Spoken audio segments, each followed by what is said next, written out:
میں سمجھی تھی کہ شاید وہ میری اس سختی سے سمجھ جائے گی، لیکن میں نہیں جانتی تھی کہ میرا یہ قدم مجھ پر کتنا بھاری پڑنے والا ہے۔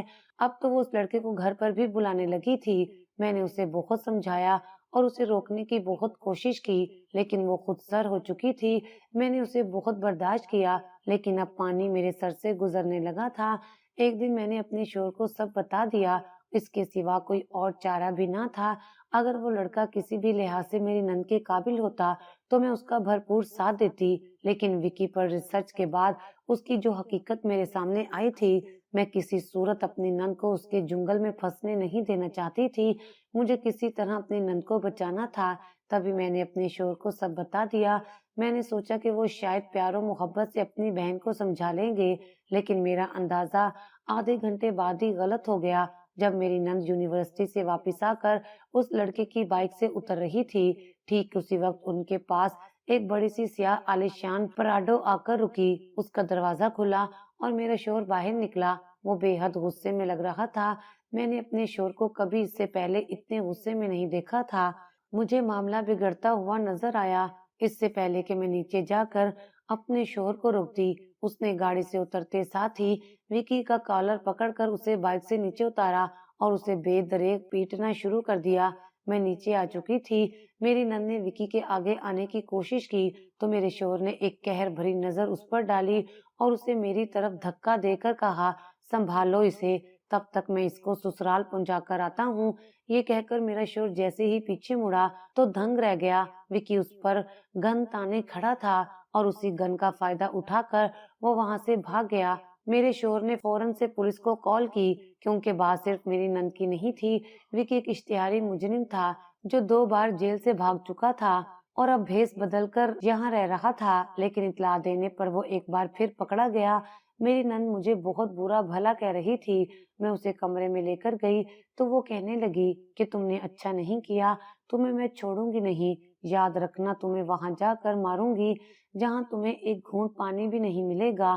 وہ انتہائی غصے سے بول رہی تھی، تم نے مجھے برباد کیا ہے، میں تمہیں برباد کر دوں گی۔ میں نے اسے اس کا وقتی غصہ سمجھ کر نظر انداز کر دیا۔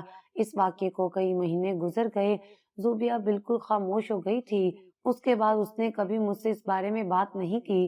ہم یہی سمجھے کہ وہ سدھر گئی ہے اور سب بھول بھال گئی ہے، لیکن اس کی یہ خاموشی کسی بڑے طوفان کا پیشی خیمہ ہو سکتی ہے۔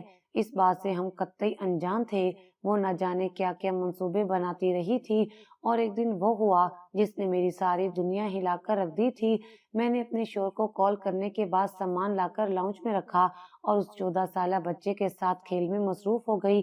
یہ بچہ پچھلے 2 مہینے سے ہمارے گھر رہ رہا تھا۔ ایک دن جب میں گھر سے باہر نکلی، مجھے اپنے گھر پاس کھڑا روتا ہوا ملا۔ اس کی حالت بہت بری تھی، وہ بھوک سے نڈھال تھا۔ میں اسے اپنے ساتھ گھر لے کر آ گئی تھی۔ اس کے ماں باپ نہیں تھے اور چچا چچی کے گھر کا پتہ وہ بھول چکا تھا۔ وہ ایک اچھا بچہ تھا، دیکھنے میں مجھے یہی لگا۔ میں اسے اپنے ساتھ گھر لے آئی، لیکن میں نہیں جانتی تھی کہ یہ لڑکا میرے لیے کس قدر مصیبت بن سکتا تھا۔ وہ اکدک سا کھڑا تھا اور ایک دم ساکت ہو گیا تھا۔ اس نے آستین میں سانپ پا رکھا تھا جس نے اسے ایسا ڈسا جس کا کانٹا پانی بھی نہ مانگتا۔ اسے یقین ہی نہیں آ رہا تھا اس کی بہن اسے اس طرح زچ کر سکتی ہے۔ اس نے تو اسے باپ بن کر پالا تھا اور اس نے غیر لڑکے کے لیے اپنے ہی بھائی کا گھر اجاڑ دیا تھا۔ وہ لمبے لمبے ڈک بھرتا وہاں سے واپس اپنے کمرے میں آیا اور فون آن کر کے کسی کو کال ملائی اور تھوڑی دیر کے بعد اس کی سرد آواز آئی، جی سر نیاز بات کر رہا ہوں، کس قسم کا سٹاف ہے آپ کا اور کس قسم کی ڈیوٹی ہے؟ 3 بار مجرم آپ کی کسٹڈی سے بھاگ کر نکل آیا ہے اور سرے عام گھوم رہا ہے، آپ کا سٹاف کیا کر رہا ہے؟ جی آپ کا اشتہاری مجرم اس وقت میرے گھر پر ہے، خفیہ ریڈ کرنی ہے اور ساتھ میں لیڈی کانسٹیبل بھی ہونی چاہیے۔ کال بند کر کے اس نے افسوس سے سر جھٹکا تھا، کاش کہ تم ایسا نہ کرتی زوبیہ، تو آج میں ایسا نہ کرتا، لیکن جو کچھ تم نے کیا ہے تمہیں اس کی سزا دینا بہت ضروری ہے۔ اس نے گاڑی کی چابیاں اٹھائیں اور بغیر آواز پیدا کیے گھر سے نکل گیا۔